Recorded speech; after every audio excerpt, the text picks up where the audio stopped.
आजकल हर किसी को देखिए, ऐसा लगता है बस वही सही है। अपनी धुन में सवार, कोई कुछ भी कह ले, टस से मस नहीं होते। हाँ, सही कहा।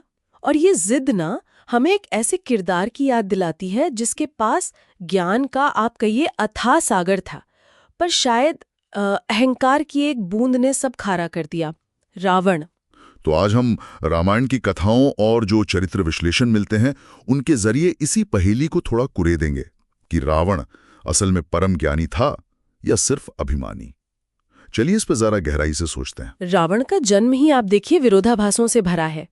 एक तरफ ऋषि पुलस्त्य का वंश, वेदों शास्त्रों का गहरा ज्ञान, शिव की ऐसी भक्ति कि कहते हैं कैलाश ही उठा लिया था। हाँ, और दूसरी तरफ वो राक्षसी ऊर्जा, वो महत्वाकांक्षा। बिल्कुल। वो सिर्फ एक योद्धा थोड़ी था, प्रकांड विद्वान था। संगीत, शिव तांडव स्तोत्र की रचना कहते हैं उसी ने की।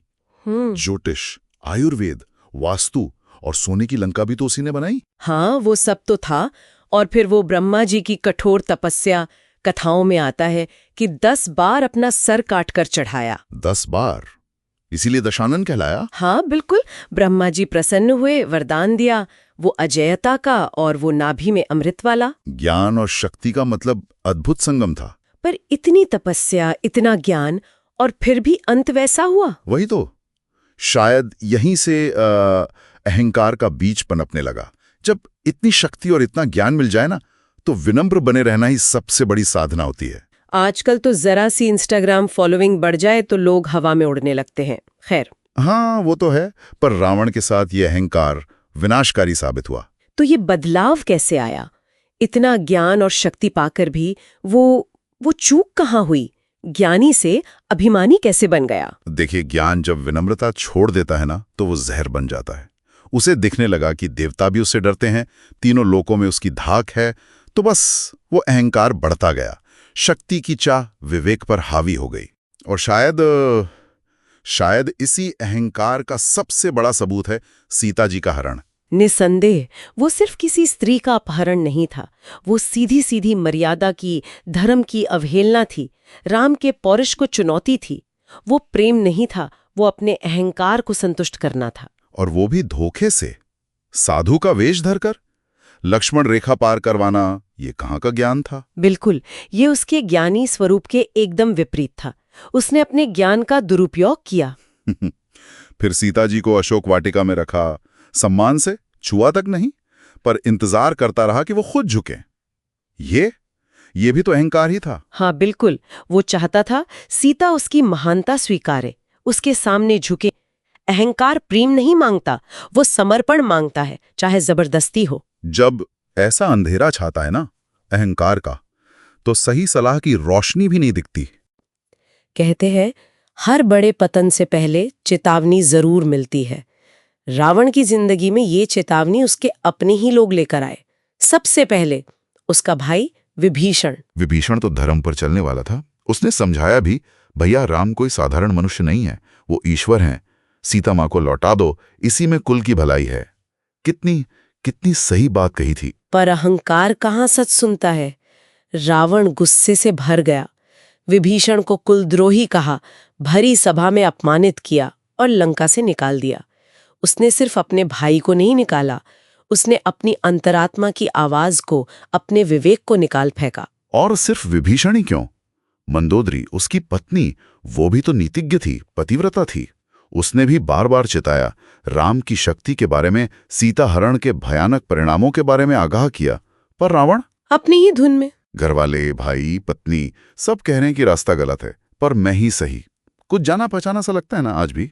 मुस्कुराते हुए, इतिहास बस किरदार बदलता है, कहानियां अक्सर वही रहती हैं। अब तो युद्ध तय था। राम रावण का युद्ध सिर्फ 2 सेनाओं या 2 राजाओं का युद्ध नहीं था, वो 2 विचारों का, 2 दर्शनों का युद्ध था। एक तरफ मर्यादा पुरुषोत्तम राम का धर्म और दूसरी तरफ रावण का अहंकार। और वो रावण के 10 सिर, कहते हैं वो सिर्फ शारीरिक नहीं थे, वो 10 बुराइयों के प्रतीक थे। काम, क्रोध, लोभ, मोह, मद, मत्सर, ऐसी ही 10 वृत्तियां। बिल्कुल। और युद्ध में एक एक करके राम ने असल में इन्हीं सिरों का, इन्हीं अहंकारों का नाश किया। और अंत कैसे हुआ? विभीषण ने ही रहस्य बताया था ना। हाँ, विभीषण ने ही बताया कि रावण की नाभि में अमृत कुंड है। तब राम ने पहले आग्नेयास्त्र से उस अमृत को सुखाया और फिर ब्रह्मास्त्र से रावण का वध किया। राजनीति और ज्ञान का गहरा उपदेश दिया। आखिरी पलों में ही सही, पर वो ज्ञानी रूप फिर जागा। कितना विरोधाभासी है ये। है तो। काश ये ज्ञान पहले काम आ जाता। वाह। खैर, कहानी भले ही रावण की है, पर आईना कहीं न कहीं हम सबका चेहरा दिखाती है। देखिए, रावण की कहानी हजारों साल पुरानी है, पर आज भी उतनी ही प्रासंगिक लगती है। हम सब के अंदर कहीं न कहीं वो एक अंश है, वो क्रोध जो रिश्तों को जला देता है, वो जिद जो सही सलाह को ठुकरा देती है, वो मैं ही सही हूं वाला भ्रम जो हमें तन्हा कर देता है। रावण के वो 10 सिर, लोभ, मोह, अहंकार, ईर्ष्या, पक्षपात, धोखा, ये आज भी हमारे मन में कहीं न कहीं पलते हैं। जब हम आलोचना को अपना अपमान समझने लगते हैं, सलाह को चुनौती, और अगर कोई हमसे सहमत न हो तो उसे दुश्मन, तो अनजाने में ही सही हम भी रावण वाली राह पर चल पड़ते हैं। रावण की कथा शायद यही सिखाती है कि असली लड़ाई बाहर दुश्मनों से नहीं है, वो हमारे अंदर है।